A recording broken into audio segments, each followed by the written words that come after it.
Ladies and gentlemen, welcome to another episode of Basic Japanese for People as Lazy as Me. Today we are talking about past tense. So we're going to look at it from polite form and from base form. Here we go. If you haven't seen my te form video yet, and you would like to get a head start on how all of this stuff will work, then by all means, click there and watch it. But if you want to power through or you've already seen it, let's keep going right now. So let's say we have this easy verb, taberu, to eat, right? And we want to say, instead of I eat apples, I ate apples.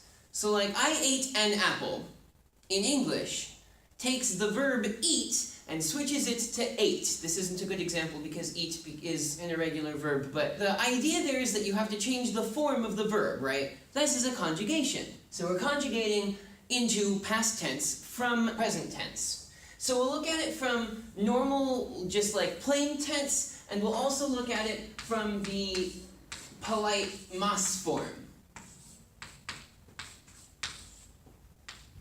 Masu.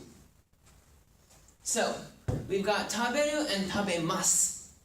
The mas form is way easier to put into past tense because you don't have to follow the rules of te form, which I will link here for like 3 seconds. 2, 1. So the mas form conjugation into past tense just becomes mashita. Tabemashita, right?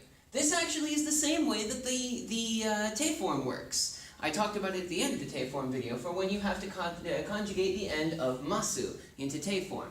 So anything that you can put mas on the end of, if you want to put it into past tense, just change the su to shita. Tabemashita, I ate. So ringo wo tabemashita is I ate an apple. Now, to do it with normal set of verbs, you have to use the same set of rules as your te form. Now your te form has the two different types of verbs in it. It's got nu verbs and u verbs in it. Nu verbs are type 2 verbs, and u verbs are type 1 verbs. And the rules for the putting them into past tense change based on what kind of verb they are. So let's take a look at a couple examples and find them out. Okay, so here is a big list of examples of different verbs that are all different kinds of verb. We'll draw the line through right here. Everything on this side is an u verb. And everything on that side is a nu verb. To figure out whether something is a nu verb or not, first see whether it ends in iru or eru, like the sounds. So taberu, for instance, taberu ends in that eru sound.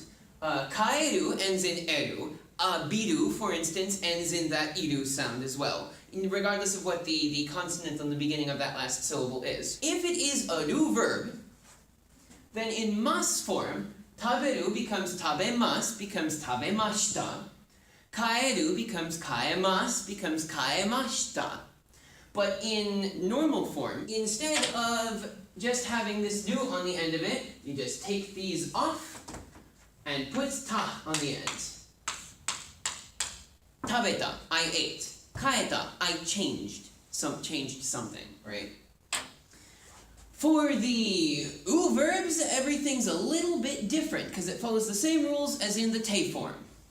So, iku is not a good example for this one because it's an irregular verb. So let's get rid of that one. Let's put up tataku here. I don't remember the kanji for tataku, but that's fine. So tataku, to hit, right? To knock on. Tataku, since it ends in ku, the ku gets reduced and it becomes tata-ita.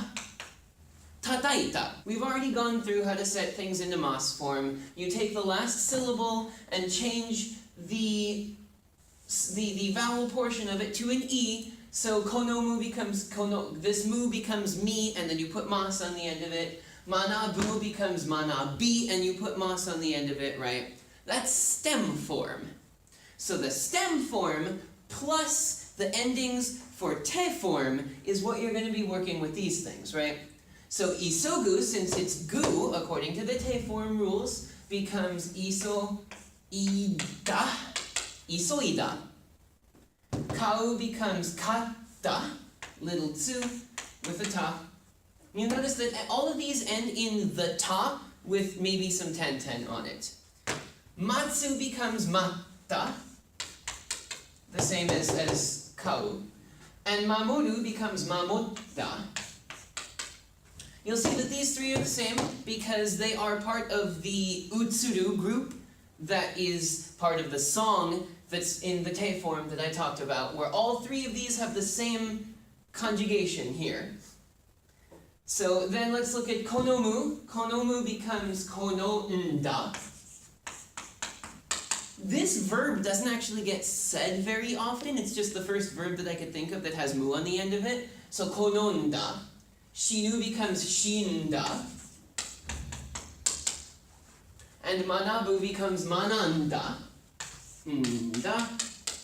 These are also part of a three-sound group, the mu, nu, bu group. And then finally, hanasu becomes hanashita. Right? Because anything that ends in su just becomes shi something.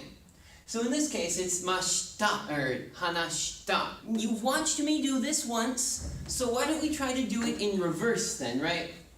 Hanasu, and then manabu, and then shinu, konomu, mamoru, matsu, kau, isogu, and tataku.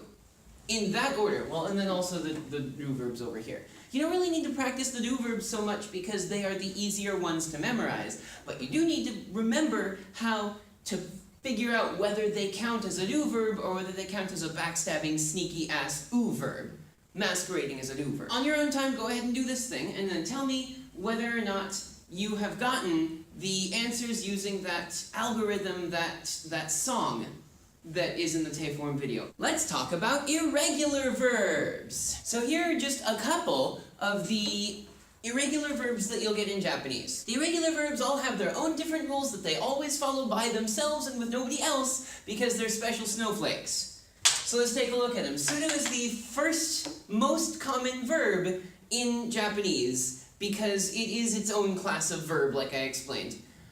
So suru, when you are putting it into mas form, becomes shimasu, and of course, since it's mas at the end, it becomes mashita. But in its plain form, it just becomes shita.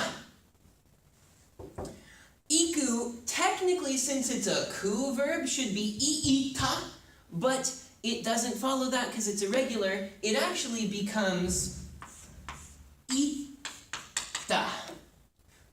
Iku, ikimasu, ikimashita, ita. And then kuru should become like kurimasu, but it actually becomes kimasu.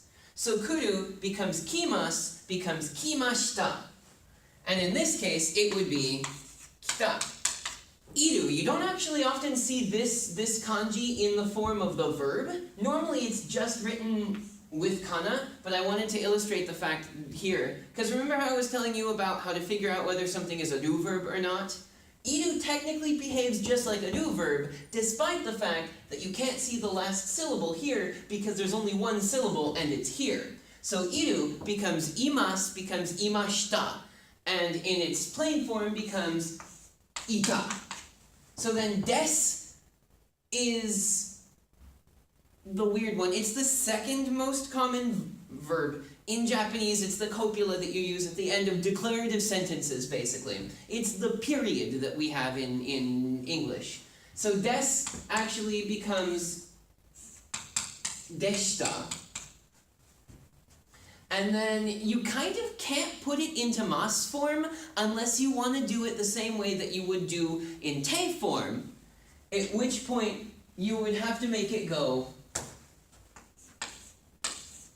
de aru, which you then conjugate into de arimasu, which then conjugates into de arimashita.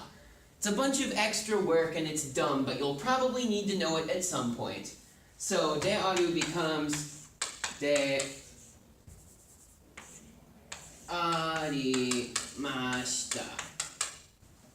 And then we've got this crap from keigo, irasharu, which I actually talked to one of the teachers at this school a little while ago to find out why this verb is irregular. And the answer is because Japan got lazy over time. Irasharu should be irasharimasu. So irasharimasu. But instead, it isn't, because they got lazy, and that R sound in the D just kind of got lost. So irasharu actually becomes irashaimasu.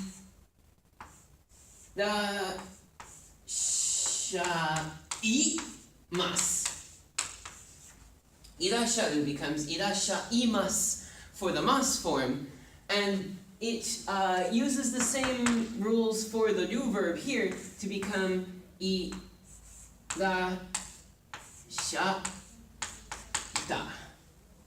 So now you know how at least a few of the irregular common verbs in Japanese work. And you know how to put them into past tense using the same formula that you remember from te form. Thanks for watching this video, you guys. I hope that you enjoyed it and that it was useful for you, and that now you have a little bit better of a grasp of how to put things into past tense in Japanese. If you like this video, please like, share, and subscribe. Show it to all of your friends who are also learning Japanese, or don't, and then lord over them the fact that you know how to do past tense before they do. If you'd like to support this channel and help keep these videos coming out to you guys, then by all means take a look at my Patreon, which I have put somewhere in the top bar. I don't know where it is. If you are so inclined, leave a message in the comments if you have questions about how to deal with past tense in the simple or the mas form. We'll get more into past tense by doing things like past progressive and past perfect later, but for now, just normal past tense will be under your belt, as long as you remember those rules. See you guys next time. Thanks a lot.